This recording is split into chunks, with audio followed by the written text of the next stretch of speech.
So you're thinking about jumping into All About Spelling, or maybe you are already in this amazing curriculum, but you're looking for a few tips and tricks to help make your life easier and to help make this already amazing program even more effective. Well, then you are in the right place, because today I'm going to share with you guys my top tips when it comes to using All About Spelling. So let's get started. The first tip is to start at the right time in the right place. And what I mean by that is All About Learning, the company that makes both programs of All About Reading and All About Spelling, recommends that you don't start All About Spelling 1 until you have completed All About Reading 1. So you will start All About Reading 2 on the same year you're doing All About Spelling 1.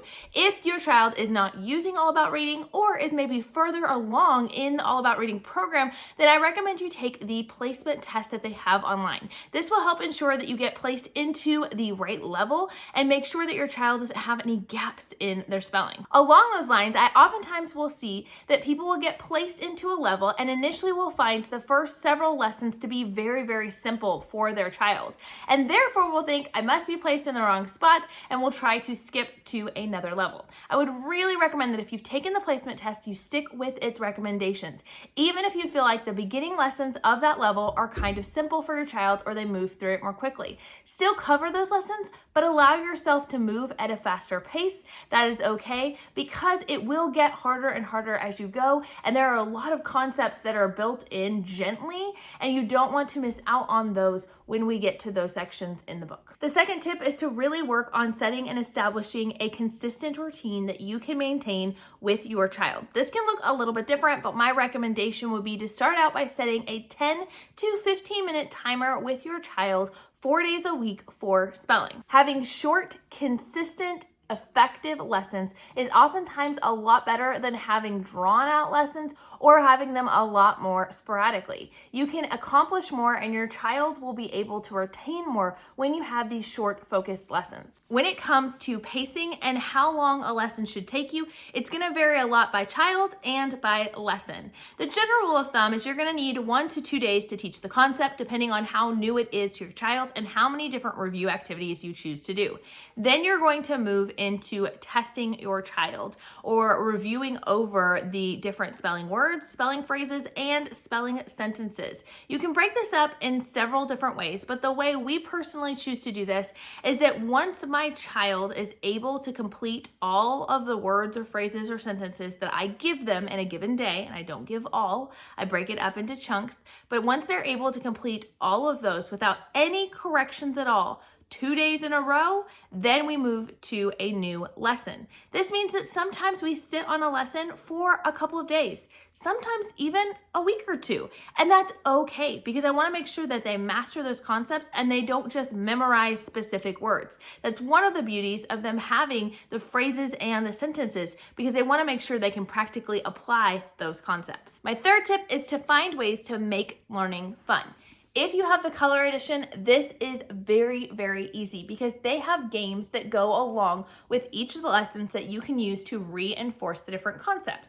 And they have additional ideas and activities in the back of the book in the appendix. But regardless of which level that you have, I love to find ways to incorporate a little more fun or a little more challenge. For example, each lesson in All About Spelling offers regular words and challenge words. Challenge words are designed for those children that are maybe a little bit older, that are going through the program, that need review on those concepts, but can spell the easy 4, 5, 6 letter words and are ready for a little bit more of a challenge.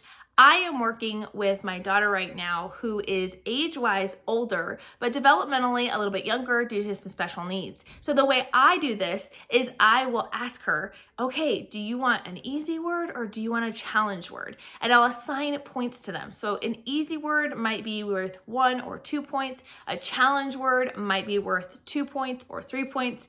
And I will set an amount of points that we need to get to in order to finish our lesson for the day. Or sometimes I will even say, okay, let's see how many points we can get in this day, because she likes to compete against herself. And so I'll say, do you want an easy word or do you want a challenge word? She knows she can get to that threshold of points or add to those points by choosing easy words, which are just the standard words in the lesson, or I can give her a challenge word for additional points. It's just kind of a fun way to get them to maybe try some harder concepts without frustrating them, but encouraging them to try new things. We also love to gamify things and incorporate different review games. I've made a few videos on games you can play with your kids to help practice these concepts, and I'll link that down in the description below. But finding those games can be really fun. If you don't have the color edition, but wish you had more of the printable games that they have to offer, which my daughter really, really loves, they do also have supplemental books that you can purchase that are just games. They are just straight games, and they can work for all about spelling or all about reading. There are some really phenomenal choices out there, and I will link to those down in the description below as well. The fourth thing you're going to want to do is to really leverage all of the multi-sensory opportunities that All About Spelling offers.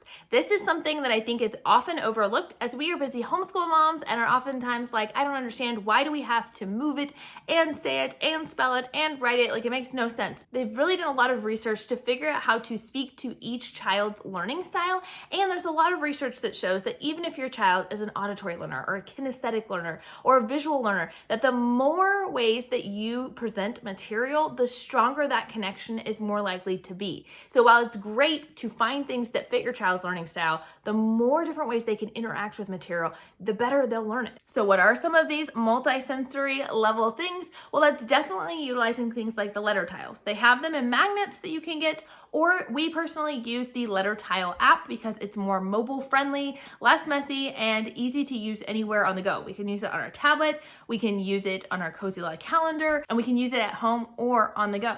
We love to use this for spelling out words. Sometimes I will put the words up and then she will read it, like when we're doing an All About Reading lesson. She'll divide the syllables and can move things apart. Other times I will narrate to her what words I want her to spell, and she will spell them on the app as well. You can also encourage your child to spell words out loud. So on the teaching days where I'm doing a lot of teaching, we are doing a lot of interacting with the material in any way that is not physically writing. Because for the rest of the days that we're doing lessons, we're going to be doing a lot of me narrating the words and them writing them out. But on the teaching day, we're going to focus on having them use the letter tile to spell out the words. We're going to focus on me asking them how to spell the words, them verbally telling me how to spell them.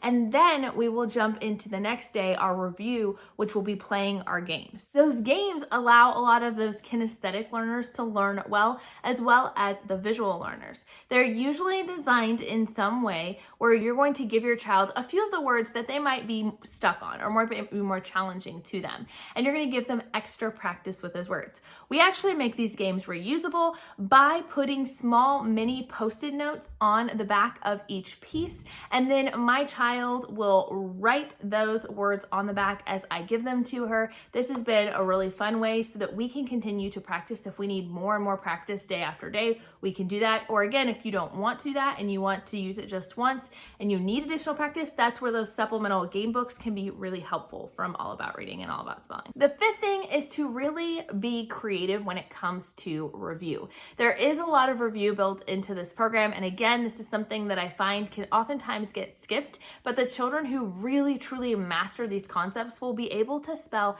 anything they're given later in life because they will understand the rules behind it. You're given flashcards each lesson that teach you different rules. It starts out with just one or two rules and then you build on that as you go. Make sure that you are actually reviewing those rules with your child. One thing that I do to kind of multiply my efforts is I record myself going through those rule cards. So I start out by saying, hey, every word has a what? And I give a few seconds and then I say, yes, that's right. Every word must have a vowel. Whatever the rule might be, I go through all of them like that, and I will review and record myself doing cards for several lessons, which means that sometimes my child is hearing rules that we haven't gotten to yet, but it doesn't hurt them at all just to hear that repetitiveness. And then I just have them watch those review videos every single day. So it's a way that we can build review in away from the spelling lesson, but to make sure that they're getting that consistent, repetitive review. It's helped make our lessons so much easier and made it where there's a little bit less on mom. I also highly recommend you check out those ideas within the actual lesson, especially if you have the color edition. There are a lot of additional notes or ideas that you can do for for review. And in the appendix, as I mentioned before, there are a lot of ideas as well. So take advantage of some of those ideas and don't reinvent the wheel when it comes to review ideas. When it comes to giving words, let's say your child is really struggling and sitting on a lesson for a little while. Maybe you are looking for ways to lighten your load as the parent. Well, you can do things like recording yourself giving those words, giving 10 words for them to practice on every single day, and being able to do that at the beginning of the week, have them practice those words and then test them on it a couple of days later. We've done that several times. You can also have older siblings or younger siblings even, depending on what your family makeup is, be able to dictate to them what to write, and then you can go back and check and grade that work at the end of the day. There are lots of ways that you can make the review more fun and interesting and less time intensive for you as a mom, and still make sure they're getting the review they need to understand those concepts. Ultimately, it's all about being consistent with your spelling review and making sure you're staying flexible. You might have days where you do the games. You might have other days where you don't do as much, or again, lessons that take a day or take a couple of weeks. It is okay, and I think we struggle sometimes as moms. We want to check those boxes, and we're not sure exactly how to go with curriculums that are designed to go at our child's pace. But really, I have found All About Spelling and All About Reading to be a huge encouragement to me to really hone in on my child and their needs and really help them meet those needs. And I can still check my boxes for my brain that needs that by saying, hey, we have done their spelling 4 days a week for 10 to 15 minutes a day, and we've done their All About Reading for 20 minutes a day, 4 days a week. So that is hugely helpful when you still need to check those boxes, but you want to pace it yourself. If you want to learn more about All About Reading or All About Spelling, I have a playlist here of a lot of videos on this topic that can help you make the most of these two programs.